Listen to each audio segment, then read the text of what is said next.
Atención, colombianos. Iván Cepeda hizo un llamado a la desobediencia civil pacífica si el gobierno de Abelardo de la Espriella no aclara y responde a los graves cuestionamientos planteados sobre la soberanía nacional, la independencia de nuestras instituciones y el respeto por la Constitución.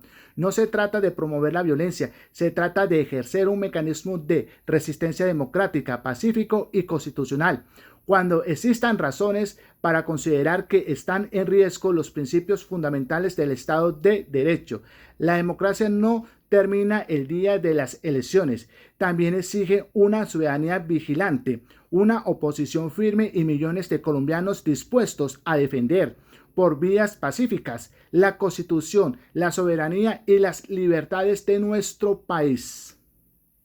Atención, colombianos, y atención a quienes representamos a esos más de 12 millones de votos por el proyecto del progresismo. Nuestra voz claramente no desapareció el día de las elecciones, somos la mitad de este país y tenemos el mismo derecho y el mismo deber de defender la democracia, la Constitución y la soberanía nacional. Hoy, Iván Cepeda hizo uno de los anuncios políticos más importantes desde las elecciones presidenciales. Anunció que si el nuevo gobierno vulnera la Constitución, la soberanía nacional o los derechos fundamentales de los colombianos, emprenderá el camino de la desobediencia civil pacífica, como mecanismo legítimo de resistencia democrática. Emprenderé el camino de la desobediencia civil pacífica, que implica no reconocer la autoridad de alguien que no... Y quiero decir algo, y es que yo respaldo ese llamado e invito a todos quienes confiamos en este proyecto político a respaldarlo también. Porque defender la democracia no consiste únicamente en aceptar el resultado de unas elecciones, también significa vigilar el poder, exigir transparencia y alzar la voz cuando existen razones para creer que están en riesgo nuestras instituciones. El comunicado plantea preocupaciones de enorme gravedad. Primero advierte que el presidente electo mantiene la ciudadanía estadounidense y sostiene que esa doble condición plantea interrogantes sobre un eventual conflicto de lealtades frente a la defensa exclusiva de los intereses de Colombia. Segundo, recuerda que fue abogado de Alex Saab y afirma que existen nuevos elementos que deben ser esclarecidos. En particular, menciona la carta enviada por 11 congresistas del Partido Demócrata de Estados Unidos al fiscal general de ese país, en la que solicitaron investigar presuntas transacciones bancarias e inmobiliarias que, según ellos, pudieron beneficiar a Abelardo de la Espriella con recursos parcialmente financiados por Alex Saab.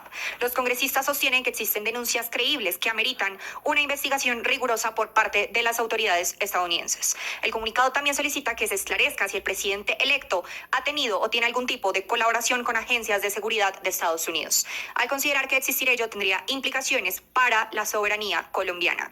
Además, denuncia la abierta intervención del presidente Donald Trump en las elecciones colombianas, luego de que la afirmara públicamente que su actuación fue determinada para el resultado electoral. Ningún colombiano debería normalizar que un jefe de Estado extranjero afirme haber influido en la elección de nuestro presidente. También cuestiona que incluso antes de posesionarse el presidente electo haya anunciado la adhesión de Colombia al llamado Escudo de las Américas, sin discusión previa en el Congreso ni en la Comisión Asesora de Relaciones Exteriores, al considerar que esa decisión podría comprometer la autonomía del país en materia de defensa. El comunicado expresa además preocupación por la situación de Beto Coral y por el envío de información de ciudadanos colombianos a autoridades estadounidenses. Y esto va aún más lejos. Afirma que las autoridades judiciales de Estados Unidos deben aclarar si existen actuaciones relacionadas con el presidente Gustavo Petro y rechaza cualquier intento de promover su extradición o de trasladar conflictos políticos colombianos a jurisdicciones extranjeras. Por eso, Iván Cepeda formula 4 exigencias concretas.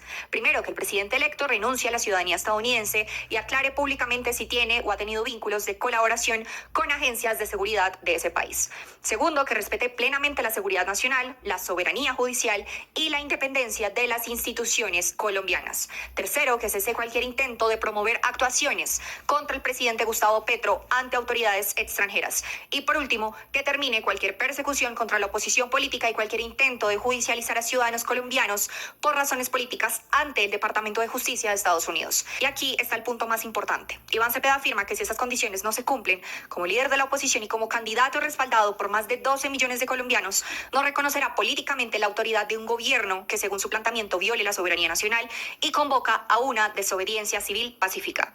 No está convocando a la violencia, está convocando a la resistencia democrática, a la organización ciudadana y a la defensa pacífica de la Constitución de nuestro país. Como él mismo recuerda en su comunicado, la tradición de la desobediencia civil sostiene que cuando el poder entra en conflicto con la conciencia democrática y con los principios constitucionales, los ciudadanos tenemos el derecho de resistir pacíficamente, negándonos a colaborar con aquello que consideramos injusto. Y es en este punto donde quiero hacer una reflexión final. El presidente Gustavo Petro entregó el poder respetando la Constitución, respetando el resultado electoral y llamando a que la oposición continúe defendiendo el Estado de Derecho. Ahora, esa responsabilidad nos corresponde a millones de colombianos. No estamos hablando de desconocer unas elecciones, y escúchenme bien, estamos hablando de defender a Colombia, de defender nuestra soberanía y de defender nuestra Constitución, de defender el derecho de quienes pensamos distinto a no ser perseguidos, estigmatizados o silenciados. Porque la democracia no termina el día en que se cuentan los votos y se da un resultado. La democracia también exige una ciudadanía vigilante, una oposición firme y un pueblo dispuesto a defender, claro está, pacíficamente sus instituciones cuando considere que están en riesgo. Aquí estamos, más de 12 millones de colombianos, no para promover la violencia, sino para ejercer una posición firme, pacífica, democrática y constitucional. Y si algún día intentan que Colombia renuncie a su soberanía, a su constitución o a sus libertades, que no les quede ninguna duda, estaremos siempre del lado de Colombia. Amigas y amigos, te invito a suscribirte a este canal Educando con la Verdad. Abrazos para todos.